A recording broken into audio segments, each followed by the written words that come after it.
views and opinions expressed in this program are those of the participants and do not necessarily reflect the views of BronxNet or the program underwriters. Hi everyone, welcome to Mission BX. Mission BX is a collaboration between BronxNet and the Center for Bronx Nonprofits at Hostos Community College, and I'm your host, Eileen Newman. We go, in normal times, to visit some of the wonderful organizations working in the Bronx. Right now, we're visiting everybody virtually, and today we're going to Dreamyard, and we're going to meet two of the very dedicated and very wonderful staff of Dreamyard. So come along and let's see what we can learn about Dreamyard.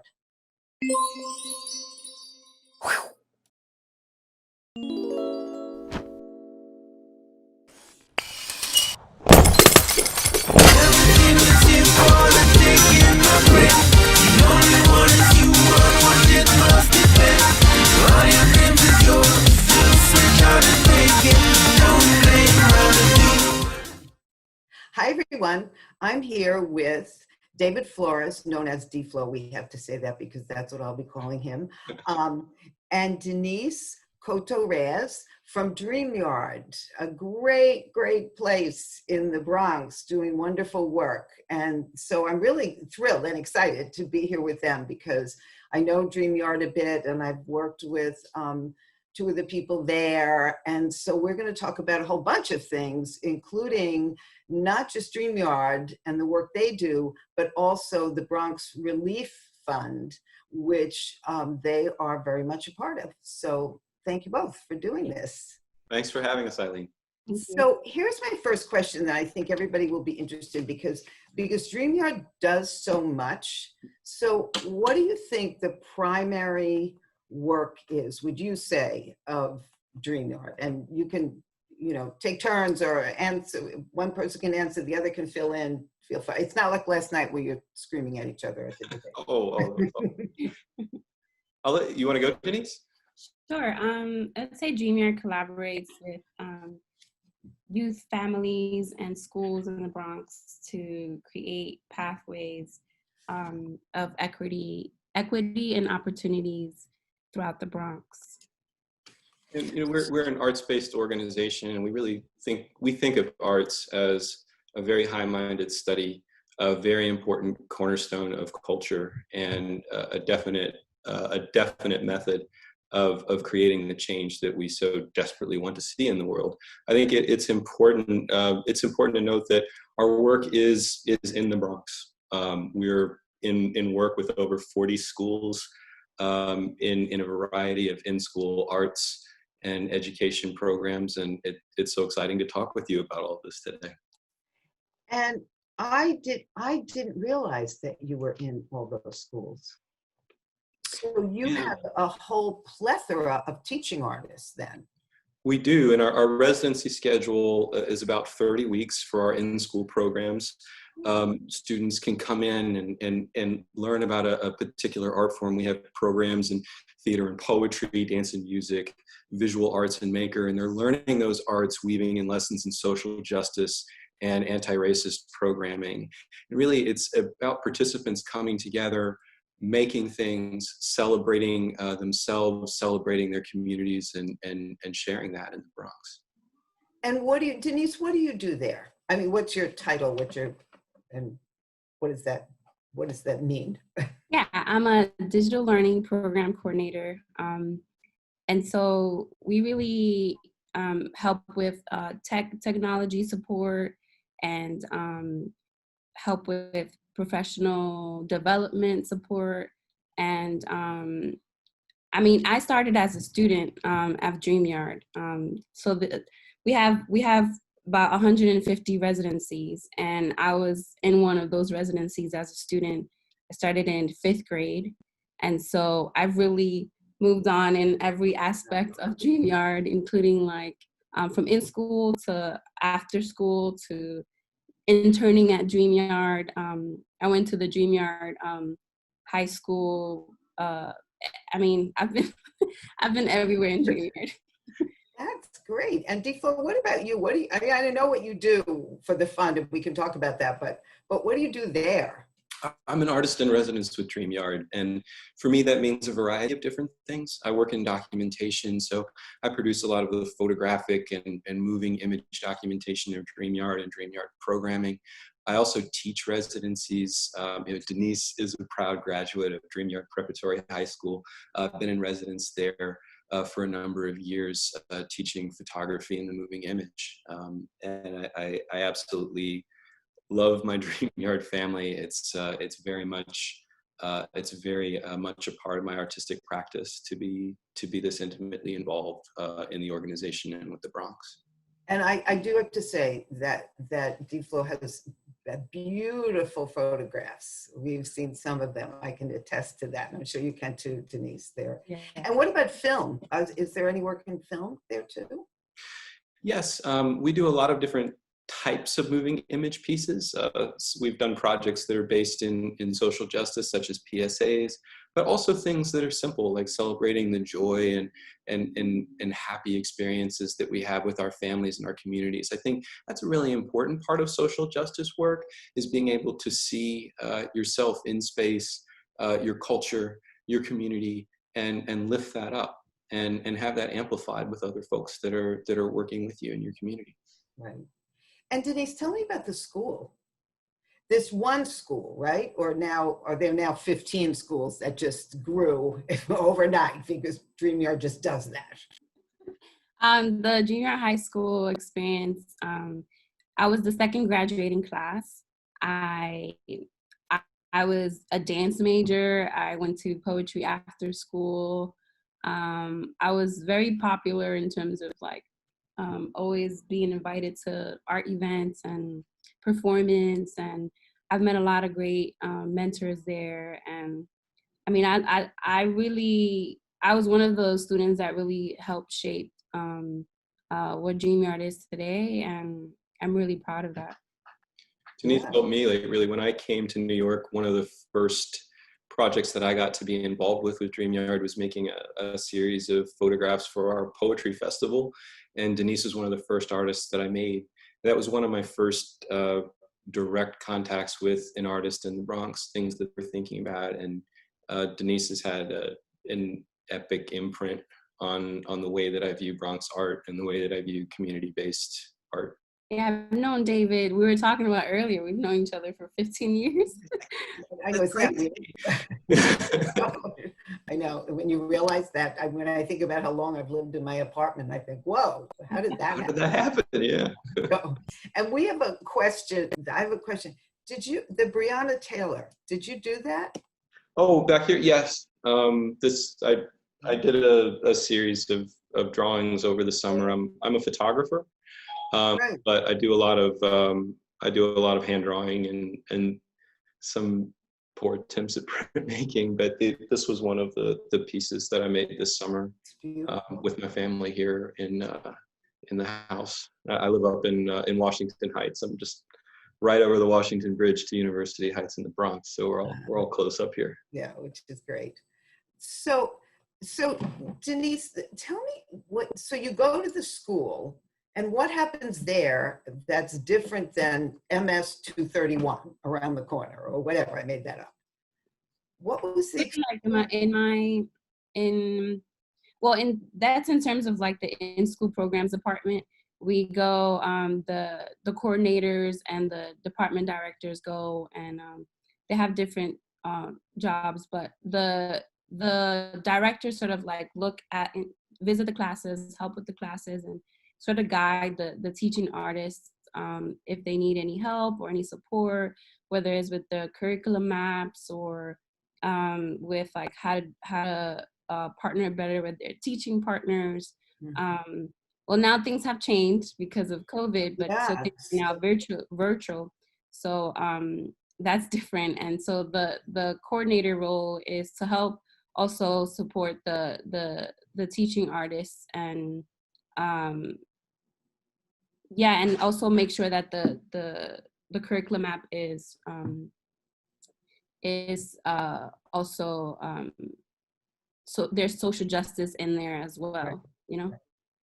So I remember one of the first times I visited, there was a woman sitting with a woman student, and they were talking about design, but clothing design, because the student was working on that. And it was very one-on-one. And I thought, what goes on here? This is because I had just started the job, and it was one of the first places I went to see. And I thought it was incredible, the depth of the kind of work. And do you see students who move on and go into work in the arts?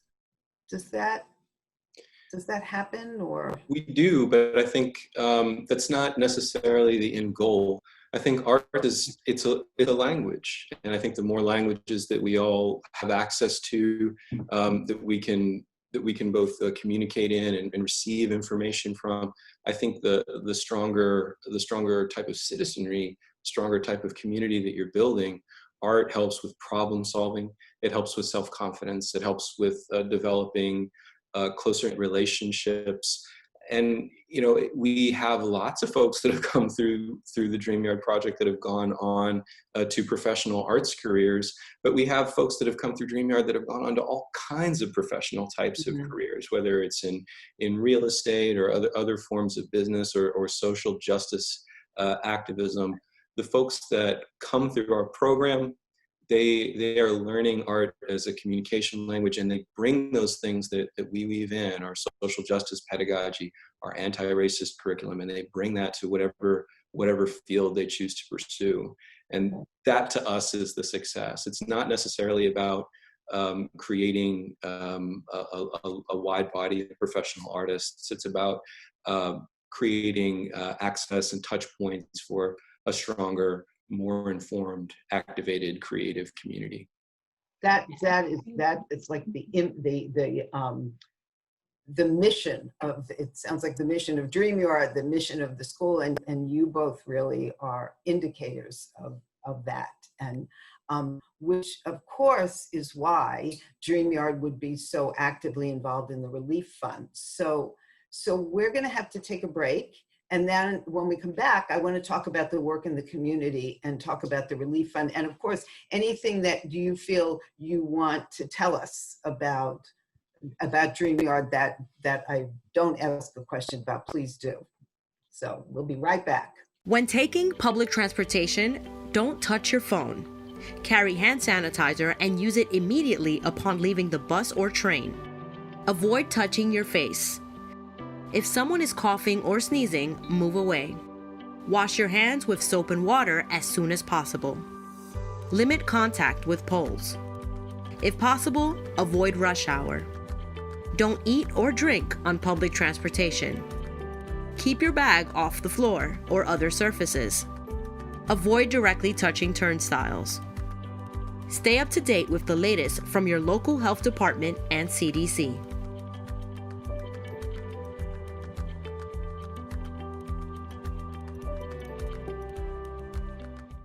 So hi everybody again. We're back with David Flores and Denisse Cotto-Reyes from Dreamyard. And so now what I want to ask both of you is, obviously from our conversation, but also from what I know about Dreamyard, there's a big commitment to the community.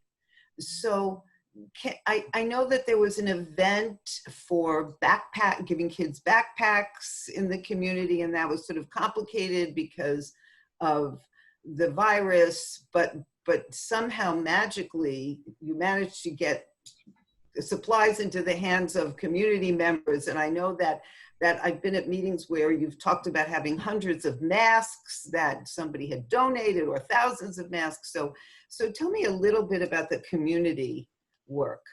Yeah, we're very proud that we've been able to have our doors open even with the pandemic. And you know, we collaborated with Google and Here to Hear to give out Google Chromes, Wi-Fi hotspots, headphones, book bags, and it's really like allowed the virtual learning to continue.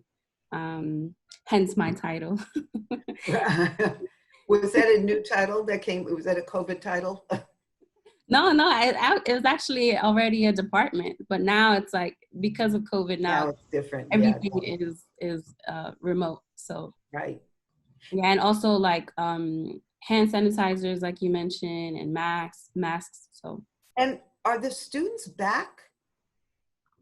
Are they no, back? our programs are remote only. Okay, So they're back, but but they're, yeah. But is it a charter school or is no. it a regular DOE? No, So, Dreamyard Preparatory High School is a public school, and the majority of the schools that we have artists and residents in for our in-school programs are New York City public schools in the Bronx. We do have charter partners, but the majority of the schools that we're in are New York City public schools. so you're just not doing you're doing the programs remotely because every school has a different thing going on, and it's unlikely that they're having arts programs or physical education or any of those things that matter. It's a complicated question.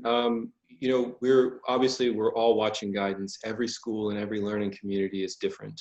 But the one thing that is not changing is our commitment to bringing arts education along with our school partners and our learning communities. And we don't see the online curriculum that we're using right now as virtual. You know, we think that online is learning, is great learning. And one nice thing about the crop of current teaching artists at the Dreamyard Project is they have had special sessions with our professional development team, with their department directors, in working with ways to connect and to bring the high quality Dreamyard education into the online classroom. So it's actually an exciting time, Eileen. There's a different way of kind of finding the intersection, but the intersection is still very much there, and we're excited to be a part of that with our school partners. And Denise, I imagine that this is a very busy time for you, Oh yes. putting all of that together, and probably unexpected in terms of what your job was going to be. Yeah, but So, I actually enjoy it. I mean, we just did design programs over the summer, and I mean I was able to go in instead of going in the class, I was able to zoom in and help and talk to the students and support them in their projects. which is great. So tell me about, and I don't know how much you were involved with it, Denise, but Deflo, how did you get involved, or how did Dreamyard get involved in the Bronx Relief Fund? Oh, the Bronx Community Relief effort started actually with a Dreamyard board member. Derek Lewis is a phenomenal active board member at Dreamyard, has had the idea for a long time of connecting assets that we have in the Bronx to solve or address some of the problems that we're experiencing in the borough. Now, when we run that list, we have 8 verticals that we're currently working on: food insecurity, equity and justice, housing stability. We have small business relief, nonprofit economic relief, microgrant distribution, education, technology, connectivity, and health and PPE. These are all things that I think were issues in the borough before COVID struck.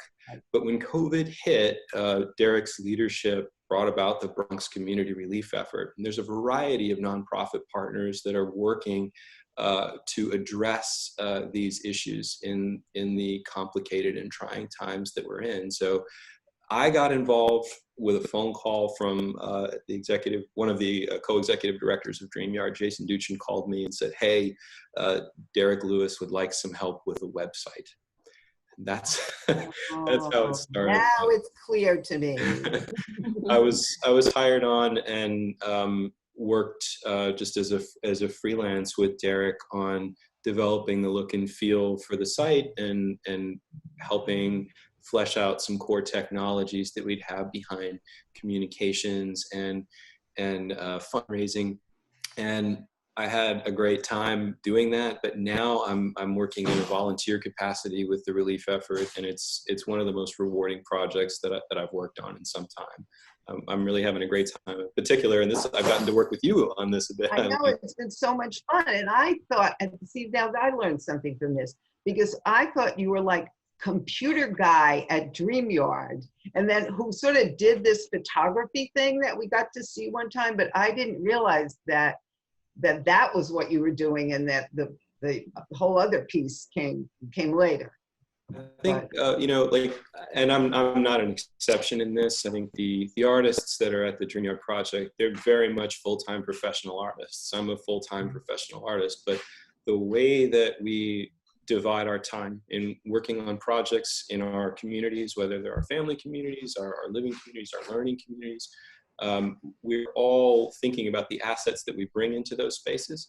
We want to make sure that we can teach from those things. Like if you know how to do a thing, share the thing that you know how to do. If there's folks that you can partner up with to strengthen and better align the assets that are within your community, you should do that. That's really that's core stuff at Dreamyard. And you know, if you look down the roster of folks that we have, either on the teaching artist side, on the admin side, it's really the same story for all of those folks. And there's a real sense of community, and there's a real sense that the two co-executive directors see it as a community, which is why when I said I wanted to do a show about Dreamyard, immediately Tim said, okay, well, he didn't say I'll be on it or Jason will be on it. You two are on it. And it wasn't about not having time. It was about because they're doing the work. They should be representing, which has been great, which I also thought was a great idea. So what's the total best thing about working there? Or the most special thing that's ever happened since you've been there? This is like when I ask executive directors, what do you do for yourself? And then there's dead silence. So I think for me, I mean, I've always said that Dreamyard has been the village that helped me, that raised me. And so it's been so many amazing things, but I feel like, I don't know if I should say like they're the reason that I'm a poet, I'm an artist, but they're definitely the reason why I was able to access that art. I don't know that I would have been a poet if it wasn't for these free programs. And recently, I think as an employee, I think the learning community has been very important for me, for all of us to continue our work as an anti-racist organization and talk about all these social issues in the world, and how can we be better, and how can, when we employ people, like ask them questions that have to do, we have prime questions, so questions that allow us to be fair and unbiased, and we know we have difficult conversations. We talk about dismantling racist systems, and it's just talking about that. It's just it's a huge undertaking, and it's ongoing, and I love to learn. So that's great. Yeah, it's also something that you have to look at then in a whole, you have to, when you're sitting and talking about it, then you can't push it and pretend it's not, I don't mean pretend it's not happening, but you really have to get in touch with it in a way that's painful. Yeah. Yeah, I 100% agree with Denisse. I think one of the biggest, there's so many like single one-off things, but the thing that I love most about the organization is its commitment to continuing these processes that are very heavy. You know, I think if you look in the for-profit space and in the nonprofit space, if you try to have a conversation about something like racism, that may be a one-off workshop. You know, that may be something that you're talking about things for a week. These are conversations that Dreamyard staff and participants in our programs are having all of the time. And that's heavy and that's hard. But the only way forward is to figure out how to develop a shared vocabulary, how to refine our values and the things that we want to do to tackle these problems. For me, it's really about that commitment to a difficult process. And there's not a lot of organizations that I've been able to work with that are willing to deal with that weight, that are willing to spread that weight around with their crew. And I'm very happy to be a part of the organization. I think one of the most impressive things, and you two are a perfect example also, is that that's there and that's apparent. And it's apparent when the co-directors talk, and it's apparent when they get involved in something and express exactly what they think is important in terms of evaluating, even with the Bronx Relief Fund. But people are happy, is that the word I'm looking for? It just, there seems to be some, in the same way that you, Denisse, you're talking about how much you love being there, or David, you're saying, there's something about having that feeling when you walk into a place that even if it's hard, I think it nurtures the soul. And I feel like that comes out of that place. It's good to be in any space where you're encouraged to try to bring all of yourself into the space. And when you do that, there's going to be things that happen that are where you make mistakes and where other folks make mistakes, but we're looking out for one another in that. And we're having discussions so that we can move forward, that we can make things better. I don't think Dreamyard's really about turnkey solutions for these problems, but it is about building these better processes through the arts to deal with systemic racism, to deal with economic inequity and education inequity. With great caring. Yes, with great. So we have to stop. I'm so sorry that I'm also sorry that we're not in your space or in one of the schools the way we would be if it weren't for the virus. So, but thank you both, because I know you're busy, and thanks for taking the time. And it was great to see you with a tie, Diplo. That was great. And Denisse, it was great to meet you. So thanks so much for doing this, and good luck. Thank you, Eileen. Thank you so much. Thanks, Denisse. Thank you.